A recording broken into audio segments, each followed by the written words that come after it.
Now, the descriptions of God as man in the Old Testament prepare people, especially Jews, for this thinking, God in human form. Okay, we've had that already, but it was a challenge to them, especially since they rejected the Messiah. They rejected Jesus, to accept the idea that that was God. He actually became a man.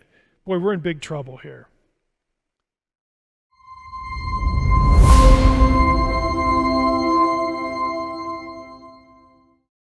We'll come back to the fifth reference in a bit, but Jesus against this backdrop.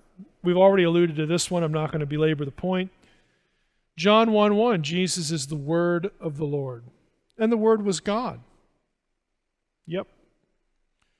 Again, you'll get people who do backflips here to try to make John some sort of Platonic or Neo-Pythagorean, or that's an anachronistic idea, but some sort of pagan philosopher, imbiber, it's an amateur philosopher here in pagan antiquity to get this idea. No, John's just reading his Old Testament. It's not very complicated. The Word became flesh. Now, this is important because in the Old Testament, it's one thing to have God show up visually as a human. And in some cases, like in Jeremiah 1, it's even tactile. The word of the Lord reached out his hand and touched my mouth, Jeremiah says. It's quite another, though, to say that God became a man, was born of a woman, traveled through the birth canal, all that. The Word became flesh. That ups the ante. Now, the descriptions of God as man in the Old Testament prepare people, especially Jews, for this thinking, God in human form. Okay, we've had that already, but it was a challenge to them, especially since they rejected the Messiah. They rejected Jesus, to accept the idea that that was God. He actually became a man. Boy, we're in big trouble here. Okay, this ups the ante, the language, but the Old Testament idea of God as man, a Godhead, there's two there. The God, the invisible Yahweh who's everywhere, and then there's God also on earth. That prepared them for Jesus. Click here, go to the next slide. Jude 5. Now I want to remind you, although you once fully knew it, that Jesus, who saved a people out of the land of Egypt, afterward destroyed those who did not believe. Well, no, wait a minute. Who delivered Israel from Egypt? Elohim, God, Yahweh, angel, the presence, Jesus. Now, again, this is the New Testament writer applying Old Testament passages and thought to Jesus. John 17, I have manifested your name to the people whom you gave me out of the world. The name theology. This doesn't mean that Jesus says, look, when I showed up, I taught everybody what God's name was. They already knew that. They have a Hebrew Bible. Yahweh's in there a couple thousand times. They have Exodus 3, I am that I am. They don't need to know what God's name is. That's not what he's talking about. When he says, I have manifested your name to the people you gave me out of the world, or I kept them by your name. He's not just whispering Yahweh over them. I made known to them your name. Well, what is he talking about? He's talking about something John says elsewhere in his gospel. He that has seen me has seen the Father. Okay, Jesus was the embodied name.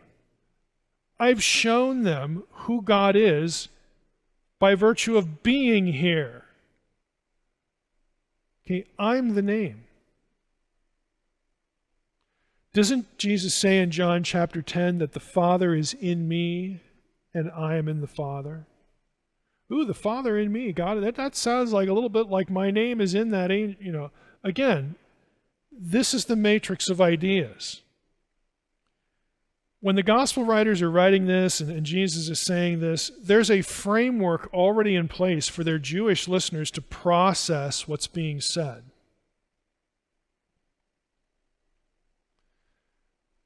Acts 5:41. They were counted, the apostles that were persecuted. They rejoiced that they were counted worthy to suffer dishonor for the name. It's for God, but it's also for Jesus. For they have gone out for the sake of the name, accepting nothing from the Gentiles. 3 John. See, Jesus gets referred to the same way that God got referred to in the Old Testament, as the name. Now, here's our fifth reference. Remember the cloud rider, that this was a stock description of Baal, who no one questioned was an actual deity, not a sub-deity, a part deity, angel who wasn't deity, none of that. None of what the Jehovah's Witnesses, let's just say it, want you think that Jesus is, or Unitarians. That there's some spark of divinity in Jesus. Or Jesus was just an angel, not really God. No. And that isn't what the text says. Because in Daniel, you get your fifth reference to the one who rides the clouds. 4 times the prophets, the biblical writers, will use that description. It's used only of Yahweh, right here. O Lord Yahweh, you make the clouds your chariot, so on and so forth. 4 times they take this title of Baal and attribute it to Yahweh. Here's the 5th one. And it's not Yahweh, it's the second character in the vision of Daniel. The Ancient of Days, God, is already seated. Then I saw in night visions, behold, with the clouds of heaven, you could also translate it on the clouds of heaven, but it works either way. With the clouds of heaven there came one like a son of man, like a human being. And he came to the Ancient of Days and was presented before him, and to him was given the glory and the kingdom, everlasting dominion. This freaked the rabbis out. Because in the intertestamental period, they know their Hebrew Bible really well. And they know that this is a description of deity, but now the description of deity is not applied to God, it's applied to somebody else. It's applied to this human being, this human whatever. And Daniel 7, if you hearken back, to when we started our session today, Daniel 7 was a key passage for the 2 powers in heaven. It's not one good and one evil, it's 2 Yahwehs. 2 Yahweh figures in heaven. This was part of Jewish theology until Jesus comes along. In Matthew 26, this is the famous confrontation here. Jesus is before Caiaphas, it's the mock trial, this kangaroo court we'd call it nowadays, and Caiaphas says, hey, look, we're hearing all these accusations, tell us who you are. I adjure you, down here in verse 63, I adjure you by the living God, tell us if you are the Christ, the Son of God. And Jesus said, well, you've said so. But I tell you, from now on, you will see the Son of Man seated at the right hand of power, everlasting dominion, and coming on the clouds of heaven. Jesus quotes Daniel 7:13. Now, it's easy for us to look at that and say, Jesus is trying to be clever, he's trying to misdirect, he's just, being evasive. No, he's not. He's being anything but evasive. He's giving Caiaphas both barrels. You want to know who I am? Okay, you know what Daniel 7:13 says.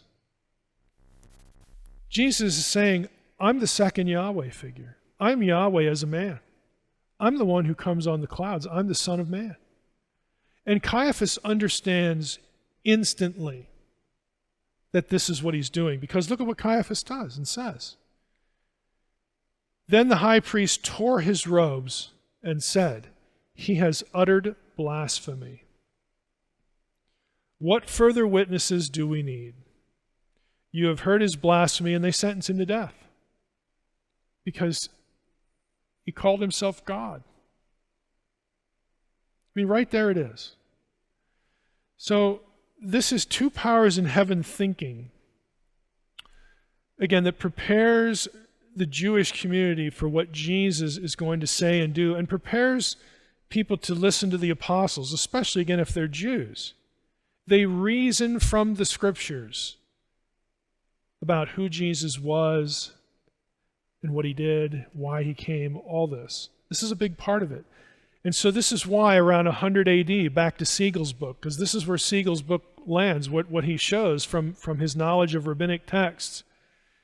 Once you got into the 2nd century, which is the 100s AD, right after the birth of the early church, the Jewish community declared the two powers in heaven idea off limits. They declared it a heresy.